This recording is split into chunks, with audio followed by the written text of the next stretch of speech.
So next is a question number 6. Give reasons for the following. First part, aluminum foils are used to wrap food items. तो यहाँ पे आपको जितने भी question given है it's very very important. So first का आपको क्या गिवन था, देखो जो एल्यूमिनियम फॉइल्स है उसको किसके लिए यूज़ किया जाता है, फूड आइटम्स को रैप करने के लिए. So what is the reason behind this. Aluminium foils are used to wrap food items because aluminium is highly malleable. Malleable का क्या मतलब होता है, it can be beaten into thin sheets and that is why aluminium foils are used. Moreover, it does not react with food. Very very important point. तो हमें पता है that जो aluminium foils है उसको यूज़ किया जाता है फूड आइटम्स को रैप करने के लिए बिकॉज उस पर क्या प्रॉपर्टी है, मेलेबिलिटी का प्रॉपर्टी, यानी they can be beaten into thin sheets. And also एक और इम्पॉर्टेंट चीज़ क्या है, it does not react with food. Part B. Immersion rods for heating liquids are made up of metallic substances. So what does this actually mean?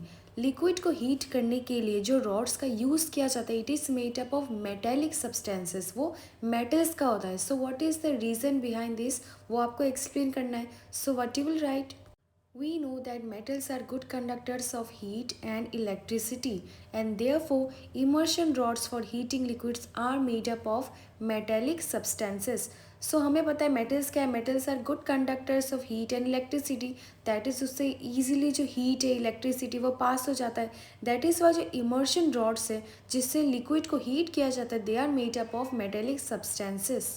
Part C. Copper cannot displace zinc from its salt solution, यानी copper displace नहीं कर सकते zinc को उसके salt solution से.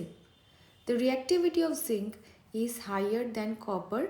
Only a metal of higher reactivity can displace a metal of lower reactivity from its salt solution. So copper cannot displace zinc from zinc sulphate solution.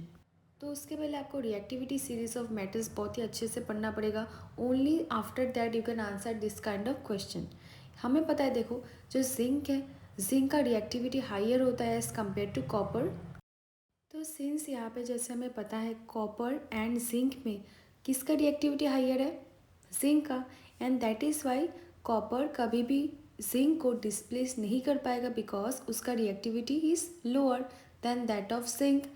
That is why यहाँ पे यही लिखा हुआ है. So copper cannot displace zinc from zinc sulphate solution because only a metal of higher reactivity can displace a metal of lower reactivity.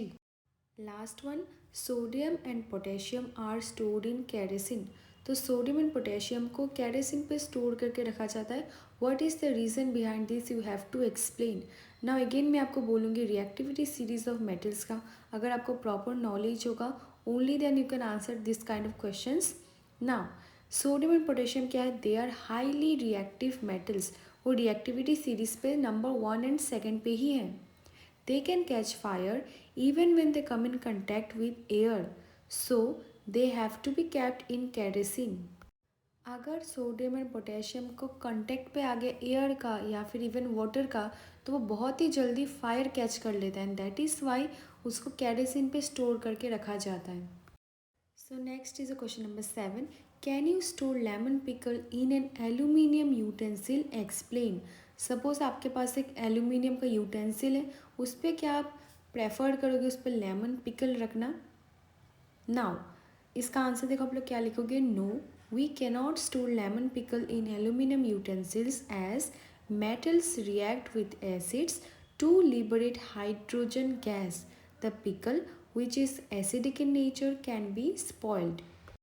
So we know that aluminium क्या है, aluminium is a metal and metals are more reactive with acids. And that is why acidic foodstuffs like lemon pickle में क्या present होता है, citric acid present होता है, must not be stored in aluminium utensils because metals जब react करते हैं acid के साथ it liberate hydrogen gas. and जो pickle है जो acidic है nature पे तो वो क्या होता है, ख़राब हो जाएगा, it can be spoiled. So next is a question number 8. In the following table, some substances are given in column 1. In column 2, some uses are given. Match the items in column 1 with those in column 2. Gold, iron, aluminium, carbon, copper and mercury. And in column 2 we have thermometers, electric wire, wrapping food, jewelry, machinery and fuel. सो यहाँ पे आपको दो column given है, that is column 1 and column 2। तो column 1 पे आपको सारा substances का नेम गिवन है like gold, iron, aluminium, copper etcetera. And column 2 में उसका सारा यूसेज, दैट इज़ उसका क्या यूसेज है। से फॉर एग्जांपल गोल्ड कहाँ पे यूज़ होता है, आयरन का क्या यूज़ है etcetera. So let's see one by one. तो पहला तो बहुत ही कॉमन एग्जाम्पल आपको गिवन है सब्सटेंस का, फर्स्ट है आपका गोल्ड। तो गोल्ड से क्या बनता है, ज्वेलरी बनता है। तो पहला का आपका हो गया option number D, that is jewellery. Second is your iron. Now iron किसका है, किसका यूसेज है, वो मशीनरी में यूज़ होता है। So third is your aluminium, just अभी हमने डिस्कस किया था, it is use for wrapping food. Next is your carbon. Carbon का क्या यूसेज है, it is use as a fuel. Next is your copper.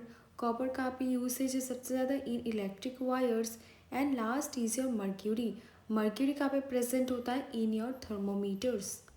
So next is a question number 9 and it's very important.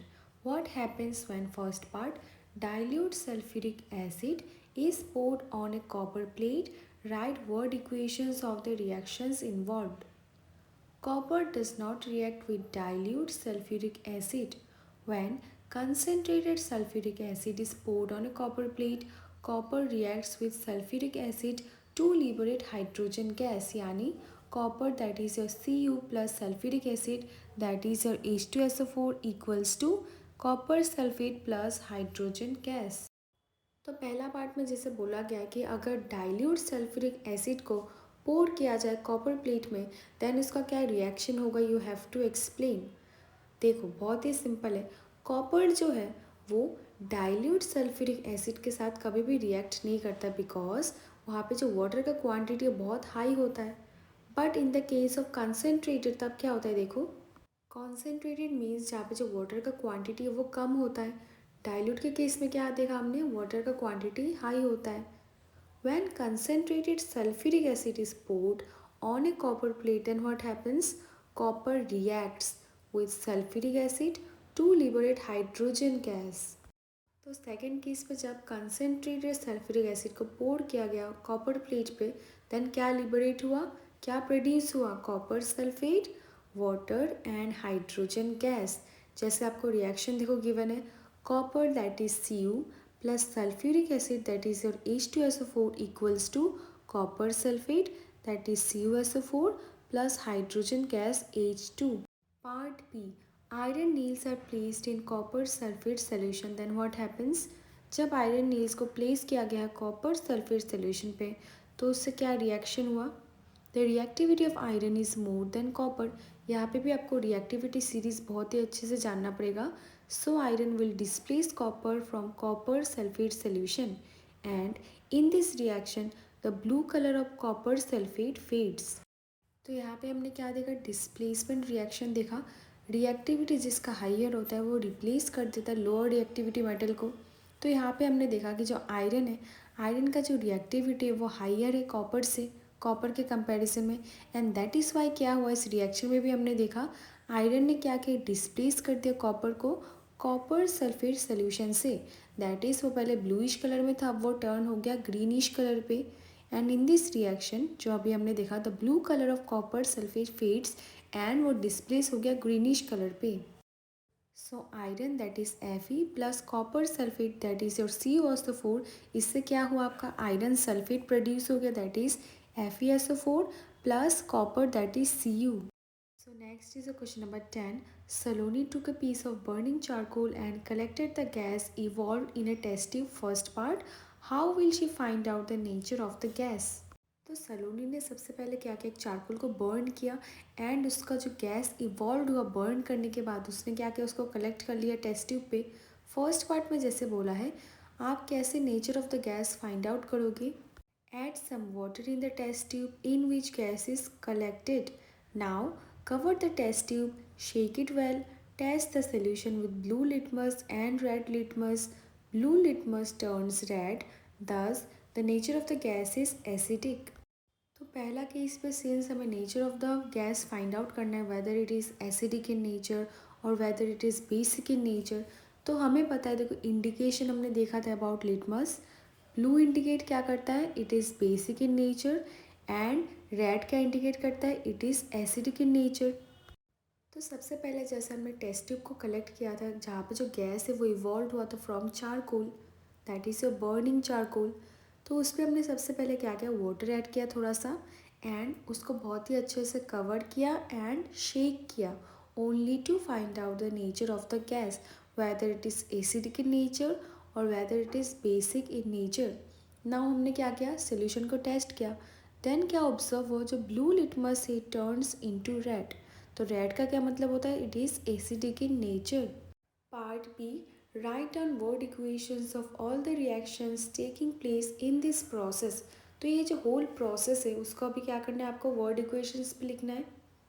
Charcoal, when reacts with oxygen, forms CO2 gas, that is carbon dioxide. तो क्या लिखोगे, charcoal that is C plus oxygen is your O2 equals to carbon dioxide that is your CO2. So next is a question number 11. ये बहुत ही अच्छा question है as well as important.